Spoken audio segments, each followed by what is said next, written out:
तो आज क्योंकि मैं दयाशंकर मिश्रा जी से मिलने आया था और इनका जो मैंने वक्तव्य सुना उससे सुनकर मुझे लगा कि इनके जो विचार हैं किताब के माध्यम से तो आप तक पहुंचने ही चाहिए, साथ ही साथ ये जो बोलते हैं वो भी आपको सुनना और समझना चाहिए। तो इन्होंने राहुल गांधी जी पर एक किताब लिखी है और इनका पत्रकारिता में एक अच्छा खासा ग्रोथ चल रहा था, इनका एक अच्छा खासा फ्यूचर था, वो इन्होंने उसको छोड़ा और साथ ही इस किताब को पब्लिश करने के लिए कोई पब्लिकेशन भी सामने नहीं आया। फिर भी इन्होंने अपने तरफ से तमाम कोशिशें की और आज इस किताब को इन्होंने प्रकाशित किया है। तो हम इनसे समझते हैं कि आखिरकार ऐसा क्या था जिसने आपको इस मुश्किल दौर में भी, तमाम तरह की चीज़ें हमें देखने को मिलती हैं, आपके लिए भी आसान नहीं रहा होगा, ऐसा क्या था जिसने आपको प्रेरित किया कि नहीं मुझे किताब लिखना चाहिए और मुझे उस व्यक्ति की सच्चाई को सामने लाना चाहिए, उस व्यक्ति की संघर्ष को सामने लाना चाहिए?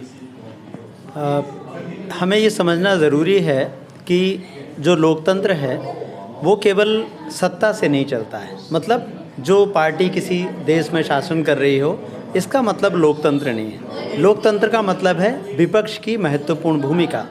तो मैंने देखा कि पिछले लगभग 9 वर्षों में जब से ये मोदी जी सत्ता में आए और दूसरा कार्यकाल उनका समाप्ति की ओर है, हर तरफ से विपक्ष को ख़त्म किया जा रहा है।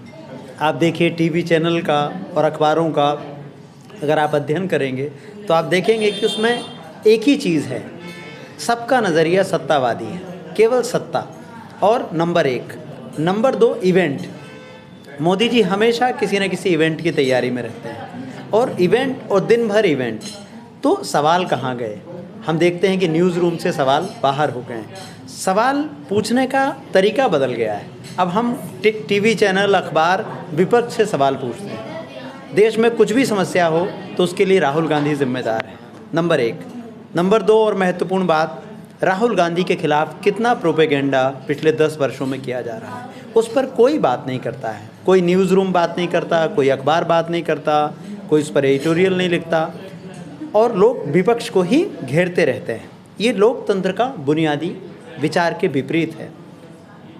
हमारे संविधान निर्माता बाबा साहब अम्बेडकर, पंडित जवाहरलाल नेहरू, महात्मा गांधी, इन सब ने क्या सोच के संविधान बनाया था, उसके पीछे की अवधारणा क्या थी, लोकतंत्र क्या था। जब मैंने देखा कि ये सारे सवाल गायब हो रहे हैं तो मुझे लगा कि किताब आनी चाहिए और किताब में हर वो सवाल है जो 10 साल में दबाया गया।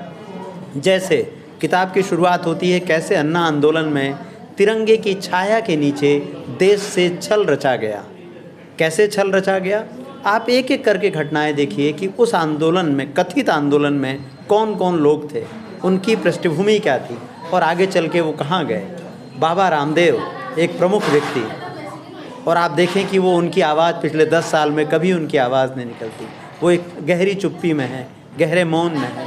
ऐसे तमाम लोग, किरण बेदी और ऐसे तमाम लोग, और ख़ुद आम आदमी पार्टी जो किन मूल्यों की बात कर रही थी और अभी कहाँ आ गई है। तो इसलिए ये जानना और समझना बहुत ज़रूरी है कि कैसे अन्ना आंदोलन के माध्यम से, आपको एक और महत्वपूर्ण व्यक्ति याद होंगे जो विनोद राय थे, जो समय सीएजी थे, कैसे वो 0-0 की एक दुनिया लेके आए। फिर कैसे एक लंबी श्रृंखला है असहिष्णुता की। आपके झारखंड में केंद्रीय मंत्री मॉब लिंचिंग के आरोपियों का स्वागत करते हैं। अभी वो था, आप देखिए पहले रिजीम की बात है। दूसरे में गुजरात में बिल्किस बानो के बलात्कार के आरोपी, उनका माला पहना के स्वागत किया जा रहा है। प्रेस कोई सवाल करती है तो हम उस पर ईडी सीडी छोड़ देते हैं और पूरी संस्थाएं। तो 10 साल में सब कुछ चौपट हो रहा है। और सबसे महत्वपूर्ण था महात्मा गांधी को डस्टबिन पर लाकर बिठा देना। मेरे लिए एक शर्म की बात है एक नागरिक के रूप में कि राष्ट्रपिता और आज़ादी की लड़ाई के सबसे बड़े नायक को हमने कचरे के ढेर पर बिठा दिया है।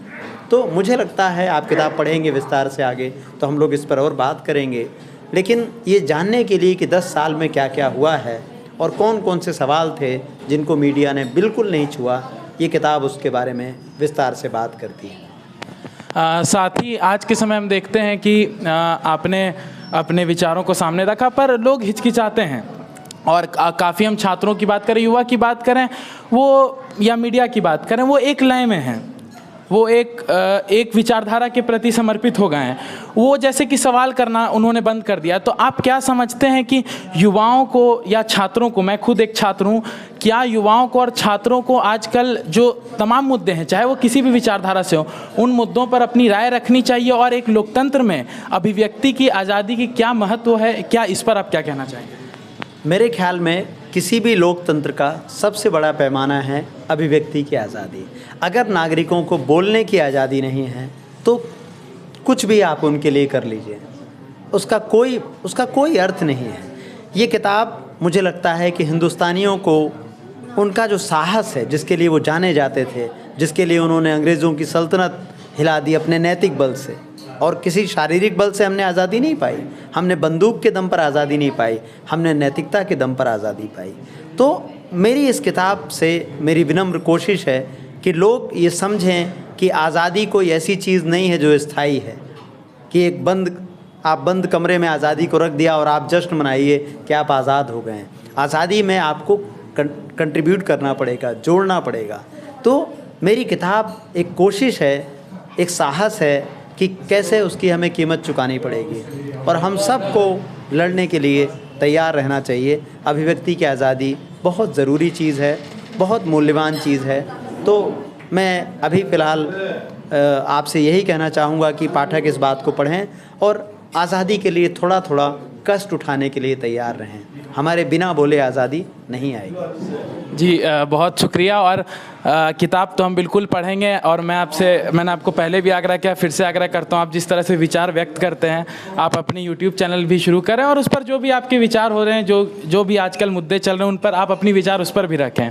और साथ ही साथ मैं आप सबसे आग्रह करना चाहूँगा कि आप जिस भी विचारधारा के हैं, आप भाजपा के हैं, आप वामपंथी विचारधारा के, आप किसी भी पार्टी के हों, किसी भी विचारधारा के हों, एक बार जो इन्होंने किताब लिखी है, जिस व्यक्ति का इन्होंने जिक्र किया है, उस व्यक्ति की क्या संघर्ष रही है, उस व्यक्ति की क्या विचारधारा रही है, उसको समझने के लिए इस किताब को खरीदें और अवश्य पढ़ें। शुक्रिया। जय हिंद, जय भारत।